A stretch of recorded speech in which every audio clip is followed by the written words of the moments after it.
face is a mess. Rebel, rebel, how could they know? Hot time, love me so, love me so. 마약에 쩔어 있으면서도 두 개의 앨범을 더 내는 보위. 이번에는 소울과 R&B를 건드리게 되죠. 미국 향기 잔뜩 나는 이 영 아메리칸스 앨범은 보위의 미국 사랑을 잘 보여주는 앨범이기도 해요. 그리고 실제로 보위의 미국 커리어를 본격적으로 열어주면서 자신이 미국 취향의 음악에도 맞출 수 있다는 걸 보여줍니다.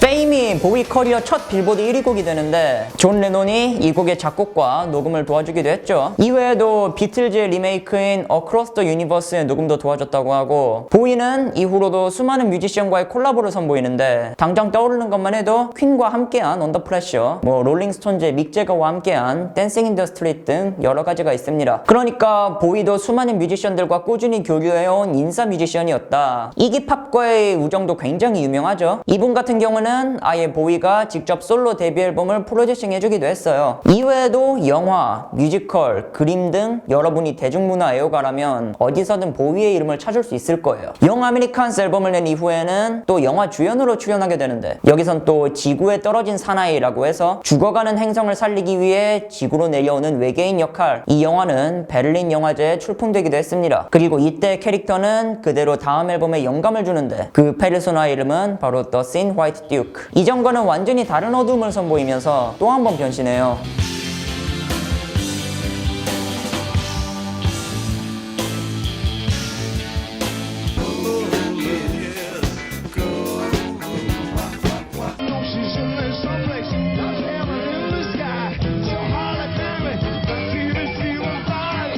곡수만 보면 EP인데 러닝타임은 정규 앨범이에요. 이전 앨범이 미국 냄새와 따뜻함이라면 이번 앨범은 우주 냄새와 차가움 같은 느낌? 이전에 소울은 유지했지만 거기에 전자음을 추가한 형태라고 보시면 될 것 같습니다. 이전 앨범과 이후 베를린 3부작의 다리를 놓는 앨범이라고 많이들 말씀하세요. 페르소나인 신 화이트 듀크 또한 이에 맞춰서 이전과는 아예 다른, 이전이 컬러풀하다면 이번에는 약간 흑백의 그런 모습을 선보여요. 보위의 페르소나 중 가장 어둡고 음울하다, 감정이 없지만 격정적인 사랑을 노래하는, 그리고 오컬트와 파시즘을 신봉하는 그런 귀족 캐릭터로 표현할 수 있겠어요. 이때 실제로 보위는 나치 경례를 했다는 논란도 있었고, 히틀러를 두고 1세대 팝스타 중 한 명이었다고 발언을 해서 상당한 물의를 일으키기도 했죠. 훗날 보위는 이때 싼 똥을 주워 담기 위해서 수시로 해명을 하고 다니는 신세가 되는데, 사진은 우연히 그렇게 찍힌 거다, 나는 파시스트가 아니다, 이런 거였어요. 그리고 이때 꼭 덧붙이던 말이 그때는 내가 마약을 너무 많이 빨았다, 지성지성, 이런 말들. 그래서 이거는 여러모로 보위의 심연을 많이 보여준 페르소나로 평가를 받습니다. 보위는 신 화이트 듀크를 1년 만에 사장시켜요. 하지만 이전과는 완전히 다른 이 인격체를 보위의 베스트 페르소나로 꼽는 팬분들도 많은데, 저는 보위가 마약을 조금만 덜 했어도 완전히 다른 인물이 나오지 않았을까 생각하긴 하지만, 그래도 이런 어두움에도 공감하는 팬분들이 굉장히 많았던 것 같습니다. 아직까지도 팬들이 가장 열심히 파헤치는 페르소나 중 하나고, 저도 이게 보위가 만든 가장 흥미로운 페르소나 중 하나라고 생각해요. 하지만 보위는 스스로 이 시기에 자신을 폐인, 그리고 이 페르소나를 괴물이라고 불렀다는 거, 마약이 자기를 미치게 만들고 있었던 거죠. 아까 제가 미국이 마약을 접하기 너무 좋은 환경이었다고 말씀드렸잖아요. 그래서 미국을 떠나기로 하는데 보위가 새롭게 삼은 기회의 땅은 바로 베를린. 그 이유는 베를린의 모습이 그때 오락가락하던 내 정신 상태와 맞는 것 같아서였다고 해요. 보위는 이후 베를린에서 앨범 3개를 내게 되는데, 이 3개는 보통 베를린 3부작이라고 해서 한 묶음으로 많이 취급이 됩니다. 그리고 베를린은 결국 보위의 기대에 보다 보위는 여기서 마약과 이별하고 자기 음악에 정점을 찍어요. 또한 탈탈 털려있던 지갑 사정도 상당히 회복하면서 무너져가던 자기 자신을 완전히 회복하죠. 항상 자신을 대변하던 페르소나 대신 이번에는 데이비드 보위로 돌아온 겁니다.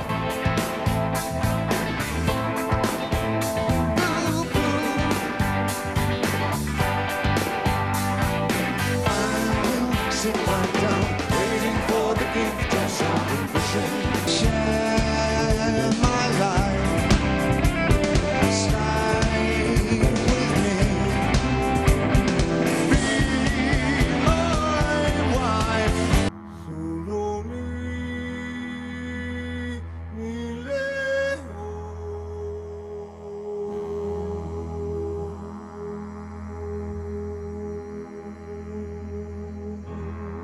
여러분도 아시겠지만 독일은 전자음악의 발전에 지대한 공헌을 한 나라예요. 특히나 크라프트베르크라는 밴드는 우리나라에도 많이 알려져 있어서 잘 알고 계실 텐데 보이가 크라프트베르크를 많이 좋아했습니다. 아주 많이. 그래서 협업 제의도 했다가 거절당한 전적도 있어요. 보이가 새 작업지로 독일을 택한 건 바로 이런 이유도 있었는데 바로 독일에 그 선진음악을 도입하기 위해서였죠. 크라우트록이란 말이 그 당시에 독일 음악씬을 표현하는 장르거든요. 아주 실험적이고 아방가르드한. 그 덕에 앨범을 들으면 이전엔 보이지 않던 전자음이 계속 들려요. 앰비언트 음악의 거장 브라이언 이너가 참여하기도 해서 앰비언트적 요소도 드러납니다. 한마디로 말하면 보이 커리어에서 가장 실험적이고 음악적으로 보면 가장 파격적인 앨범이었어요. 보이는 이 당시 베를린이 자신한테 몇 년 만에 처음으로 힐링을 시켜준 도시라고 말했거든요. 이 앨범 때까지만 해도 마약과 계속 싸우고 있었지만 9개월 뒤 곧장 발매한 후속작에선 마약을 거의 떨쳐내는 데 성공. 그리고 그 후속작에서 보이는 자기 인생 최고의 명곡을 수록하게 되는 거고요.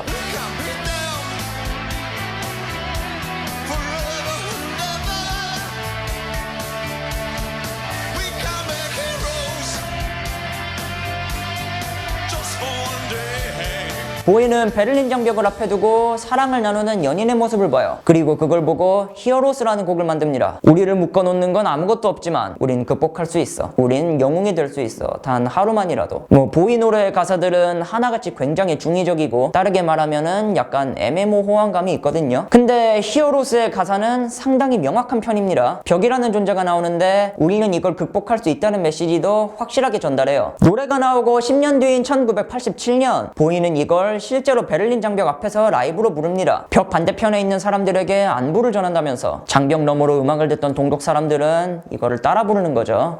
Denn die erkämpft das Menschenrecht. 훗날 보이는 이 순간을 목이 메이고 가슴 찢어지는 순간으로 기억하는데 그리고 그 2년 뒤인 1989년 베를린 장벽은 결국 무너지는 거고요. 그래서 보이의 이 라이브는 훗날 사람들의 통일 열망을 더욱 자극시킨 그런 상징적인 순간으로 사람들의 기억에 더욱 남게 되는 거예요. 음악 이상으로 세상 전체에 큰 영향을 끼치고자 했던 그런 보이의 꿈이 실현된 곡이라고 생각합니다. 실제로 보이가 타계할 때 독일 정부가 벽을 무너뜨려준 노고에 감사하다고 하기도 했거든요. 자신을 살려준 독일에 보이가 보답한 걸로도 볼 수 있겠고 아직까지도 수많은 가수들이 커버하면서 이거는 또 멀리 나아가서 냉전 시대를 상징하는 그런 곡으로도 남게 됐어요. Someone bet you please. You can't say no to the beauty and the beast, darling. Kill me on my feet. Give me something sensual. Give me something sensual. 히어로즈가 수록된 동명의 앨범 히어로즈도 3부작 중 가장 좋은 평가를 받는 앨범이니까 꼭 들어보시고요. 실험은 유지하면서 대중성은 가미한 덕에 듣기도 편하죠. 이 앨범에서는 킹 크림슨의 로버트 프립이 기타로 참여하기도 했고 여기가 보이 음악의 최고점이라고 평가하시는 분도 많아요. 그리고 보이는 마지막으로 앨범 하나를 더 내고 베를린 3부작 그리고 자신의 70년대를 마무리하게 되는 겁니다. I am a DJ. I am what I play. Waiting so long. I've been waiting so waiting. Look back and linger. Feel it in my voice till you come in. When you're a boy, you can wear a uniform. When you're a boy, other boys can check you out. You get a girl. These are your favorite things when you're old. 이전의 두 앨범보다 곡 길이가 많이 줄었어요. 음악을 좀 더 대중적으로 만들기 위한 노력이었지 싶은데 막상 음악은 더 많은 악기와 장르를 도입해서 이전과는 또 다른 느낌을 안겨준다는 거. 보이를 모르는 분도 Look Back in Anger라는 곡 제목을 보면 뭔가 익숙한 느낌을 받으실 텐데 오아시스의 Don't Look Back in Anger가 여기서 따온 노래 제목입니다. 그리고 이 Look Back in Anger는 제가 이 앨범에서 가장 재밌게 들은 곡이기도 해요. 보이의 70년대는 이렇게 끝납니다. 수많은 페르소나를 만들고 수없이 많은 장르를 건드렸다가 마지막엔 보이 자신의 모습으로 그 음악의 정점을 찍어요. 언제나 정도를 거부했고 그래서 새로운 길을 개척하는 선구자가 되었죠. 그리고 그 과정에는 형과의 사연 그리고 이어지는 마약 중독 같은 이야기가 숨어 있었습니다. 이제 보이는 80년대로 돌입해요. 그리고 80년대 첫 작품에서 스스로 70년대를 정리하는 모습을 보입니다. 그리고 급변하는 트렌드에 맞춰 새로운 생존 방식을 도입하게 됐는데 그 생존 방식이란 바로 트렌드에 맞춰가는 것. 완전히 다른 모습의 팬들은 동요하죠. 그리고 보이 자신도 성공과 실패를 모두 겪으면서 그 음악 인생의 새로운 국면을 맞이하게 돼요.